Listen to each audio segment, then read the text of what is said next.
Breaking news TDP మూడవ list ను release చేసింది 11 అసెంబ్లీ స్థానాలకు 13 లోక్సభ స్థానాలకు అభ్యర్థులను ప్రకటించింది ఇప్పటికే టీడీపీ 128 అసెంబ్లీ స్థానాలకు అభ్యర్థులను ప్రకటించింది ఇప్పుడు మరో 11 అసెంబ్లీ స్థానాలకు అభ్యర్థులను ప్రకటించింది మొత్తం 139 స్థానాలకు అభ్యర్థులను ప్రకటించినట్టయింది ఇంకా 5 స్థానాలకు అభ్యర్థులను ప్రకటించాలి అసెంబ్లీ స్థానాలకు టీడీపీ పొత్తులో భాగంగా 144 స్థానాల్లో పోటీ చేస్తోంది ఇటు ఎంపీ స్థానాలు కూడా లోక్సభ స్థానాలు కూడా 13 స్థానాలను ప్రకటించింది 4 స్థానాలను పెండింగ్లో పెట్టింది ముఖ్యంగా ఇందులో ప్రకటించిన వాటిలో పలాస పాతపట్నం శ్రీకాకుళం శృంగవరపుకోట కాకినాడ సిటీ అమలాపురం పెనమలూరు మైలవరం నర్సరావుపేట చీరాల సర్వేపల్లి ఈ అసెంబ్లీ స్థానాలకు అభ్యర్థులను ప్రకటించింది అలాగే 13 లోక్సభ స్థానాలు కూడా ప్రకటించింది మా ప్రతినిధి కృష్ణమోహన్తో మాట్లాడదాం ఎవరెవరికి టికెట్లను కేటాయించింది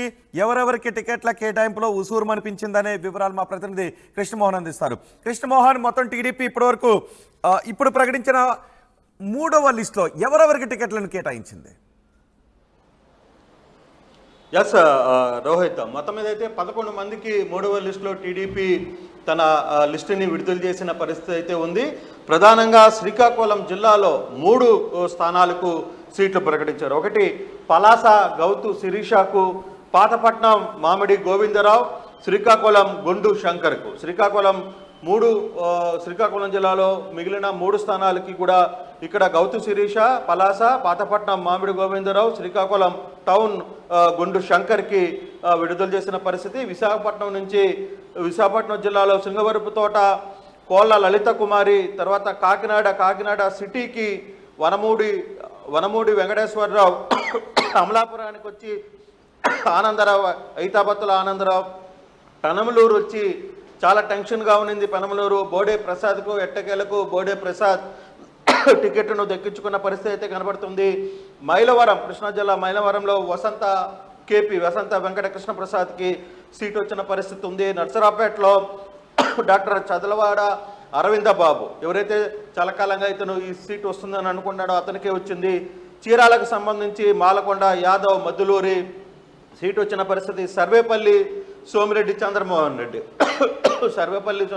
నెల్లూరు జిల్లా సర్వేపల్లి మీద సోమిరెడ్డి చంద్రమోహన్ రెడ్డి వ్యవహారంలో చాలా ఆలస్యం జరిగింది సీటు వ్యవహారంలో కానీ ఎట్టకేలకు చివరికి సోమిరెడ్డి చంద్రమోహన్ రెడ్డికి సర్వేపల్లి టికెట్ని ఇచ్చిన పరిస్థితి సో అలాగే చూసుకుంటే గౌతు శిరీష కూడా చాలా కాలంగా సీటు విషయం వారి మీద మల్లగుల్లాలు పడ్డారు పలాసకు సంబంధించి కొంత పొత్తులో భాగంగా వేరే వాళ్ళు ఈ సీట్ అడిగిన పరిస్థితి ఉంది అలాగే గౌతు శిరీషకు కూడా ఈరోజు సీట్ వచ్చింది పాతపట్నం మామిడి గోవిందరావు శ్రీకాకుళం నుంచి గుండు శంకర్ లలిత కుమార్ వచ్చి శృంగవరపుకోట కాకినాడ సిటీ వెంకటేశ్వరరావు అమలాపురం ఐతాబత్తుల ఆనందరావు పెనమలూరు బోడే ప్రసాద్ మైలవరం వసంత కృష్ణ ప్రసాద్ ఒకసారి కానీ చూసుకుంటే కృష్ణా జిల్లాలో దేవినేని ఉమాకి ఇంకా సీట్ లేదు ఎందుకంటే ఆల్మోస్ట్ వాళ్ళు ఉన్న సీట్లన్నీ కన్ఫర్మ్ అయ్యాయి ఒకటి వెస్ట్ రెండవది అవనిగడ్డ ఈ 2 పొత్తులో భాగంగా జనసేనకు ఒకటి బీజేపీకి ఒకటి వెళ్ళిపోయే పరిస్థితి ఉన్న నేపథ్యంలో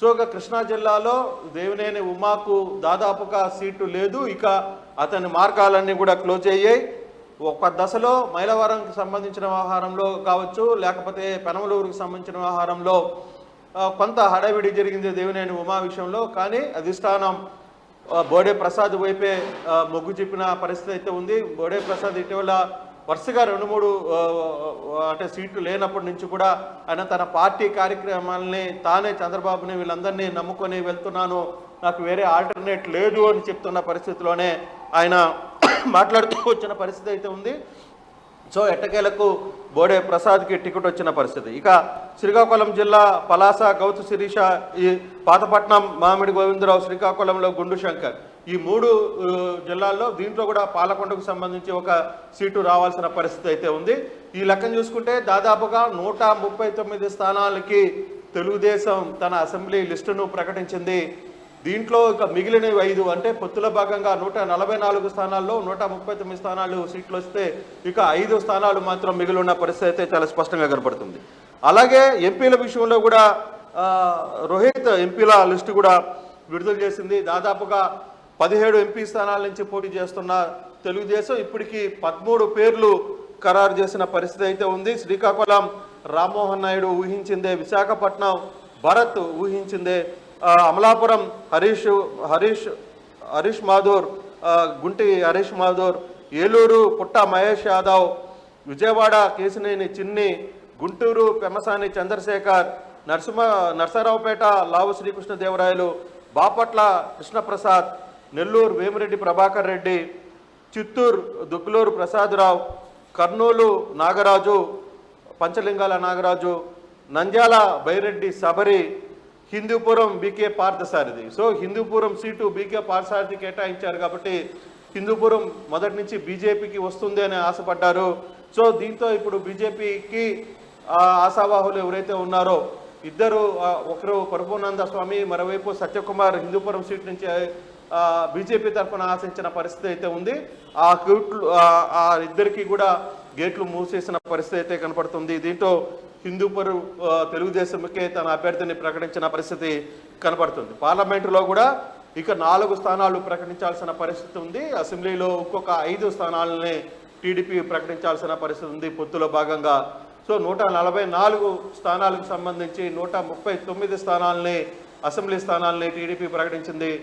పొత్తులో భాగంగా ఎంపీ స్థానాలు 17 ఉంటే దీంట్లో ఇప్పుడు 13 స్థానాలని ప్రకటించింది. ఇంకా 14 స్థానాలని ప్రకటించాల్సిన పరిస్థితి అయితే చాలా స్పష్టంగా కనపడుతుంది. మరోవైపు రేపు ప్రకటించిన ఎమ్మెల్యేలు ఎంపీలను కలుపుకొని రేపు ఈ 2 స్థానాలకు సంబంధించి ఎమ్మెల్యేను ఎంపీలను కలుపుకొని ఆ వర్క్షాప్ని చంద్రబాబు విజయవాడలో నిర్వహిస్తున్నారు.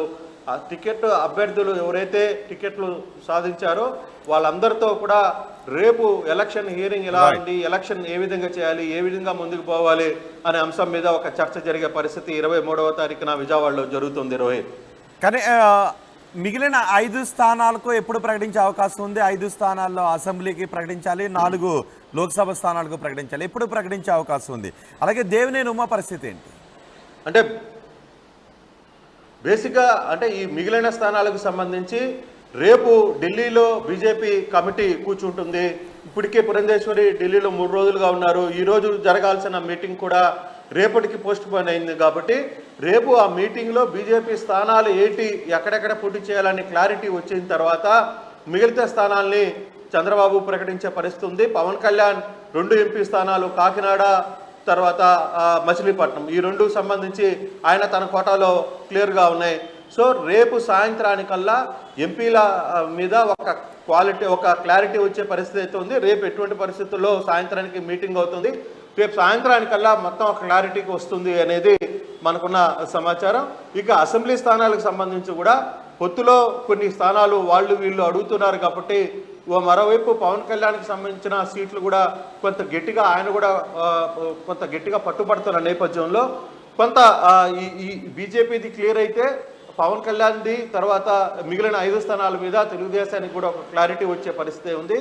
ఎటువంటి పరిస్థితుల్లో రేపు సాయంత్రానికి ఓవరాల్గా దీనికి సంబంధించిన వ్యవహారం అంతా కూడా ఒక క్లారిటీ వచ్చే పరిస్థితి అయితే ఉంది. ఇక నెక్స్ట్ మీరు అడిగినట్టు దేవినేని ఉమా, కృష్ణా జిల్లాలో దేవినేని ఉమా సంగతిలో ఆల్మోస్ట్ అన్ని సీట్లు టీడీపీ ప్రకటించింది. పొత్తులో భాగంగా 2 సీట్లు అవనిగడ్డ, రెండవది వెస్ట్. ఈ 2 సీట్లకి ఒకటి బీజేపీ గట్టిగా పట్టుబడుతుంది, అవనిగడ్డ జనసేన అడుగుతున్నారు. సో వెస్ట్లో కూడా జనసేన అడుగుతుంది కాబట్టి ఈ 2 సీట్లలో కూడా 2 వేరే పార్టీకి వెళ్ళిపోయినాయి కాబట్టి పొత్తులో భాగంగా సో దేవినేని ఉమాకి సీటు ఈసారి లేనట్టుగానే ఉంది. అయితే ఉమా ఎట్లా రియాక్ట్ అవుతారు, ఉమా ఇప్పుడు పరిస్థితి ఏంటి, ఉమాని పార్టీ ఏ విధంగా ఉపయోగించుకోబోతుంది, ఆయన పార్టీ కార్యక్రమాలని పార్టీ యాక్టివిటీగా అతన్ని ఉపయోగిస్తారా, రేపు స్టార్ క్యాంపెయినర్గా ఉమాని వాడుకోబోతున్నారా అనే అంశాన్ని ఈరోజు మధ్యాహ్నం చంద్రబాబు నెల్లూరు రాపూర్ మండలం పెంచలకోన దగ్గరికి గుడికి వెళ్ళి సాయంత్రం 6 గంటలకి విజయవాడకి చేరుకునే పరిస్థితి ఉంటుంది.